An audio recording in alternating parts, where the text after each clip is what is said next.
Ici, on peut saluer ce matin l'optimisme du porte-parole américain qui a fait effectivement cette déclaration. Optimisme, oui, certainement, mais personne n'ignore ici, alors qu'on est entré dans le 11e mois après l'attaque du Hamas le 7 octobre dernier sur le sud d'Israël, que les prérequis, les préalables à ces négociations, vous le rappeliez, ce plan n'est pas nouveau, il date de mai dernier, eh bien les prérequis sont aussi autant d'antagonisme entre les deux parties, c'est-à-dire entre le Hamas et Israël qui a dépêché une très importante délégation mandatée par le Premier ministre Benjamin Netanyahou. Ça, c'est évidemment sous pression américaine. C'est un effort considérable diplomatique. Il n'y a pas de dissension. La délégation israélienne arrivée à Doha a le mandat pour décider. Le problème, c'est que le principal négociateur de l'autre côté, Ismaël Haniyeh, le chef du bureau politique du Hamas, a été éliminé il y a 2 semaines par une frappe imputée à Israël, qui n'est pas confirmée pour l'instant, à Téhéran. Et donc, il y a un problème d'interlocuteur. Vous le disiez, il y a une délégation du Hamas qui est toujours et qui réside à Doha, mais qui officiellement ne prend pas part aux négociations. Donc, il y a énormément de complexité technique sur le retrait ou non de l'armée israélienne, sur la nature des prisonniers qui pourraient être libérés du côté palestinien, le nombre d'otages qui seraient libérables aussi. Bref, on est vraiment encore dans une situation très, très complexe.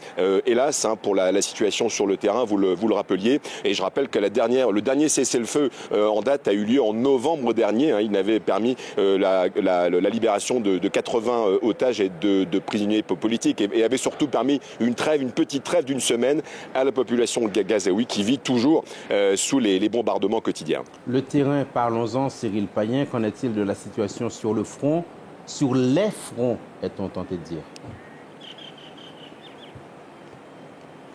Oui, je peux vous dire qu'ici à Jérusalem, on sent bien cette pesanteur puisque les regards sont braqués. Je suis à Jérusalem-Est, donc du côté palestinien, sont braqués quotidiennement sur les horreurs de ce qui se passe à Gaza. Le chiffre des 40 000 morts a été dépassé, vous l'avez rappelé, avec une forme de déshumanisation puisque des chiffres, après tout, c'est quelque chose qui peut échapper quand on est loin d'ici. Mais ici, évidemment, on vit dans un deuil constant. Et puis, il y a aussi cette pesanteur puisque la violence, elle est partout, pas plus tard que dans la soirée d'hier soir, à quelques dizaines de kilomètres d'où je me trouve, au nord de Jérusalem, près de la ville palestinienne de Naplouse. C'est un village gîte qui a été attaqué une nouvelle fois par des colons armés. Il y a eu un Palestinien tué et un village ravagé. Alors évidemment, il y a une condamnation générale de la communauté internationale, le gouvernement israélien également, mais tout cela s'ajoute évidemment au front qui se préparerait, mais il y a des échanges de tirs quotidiens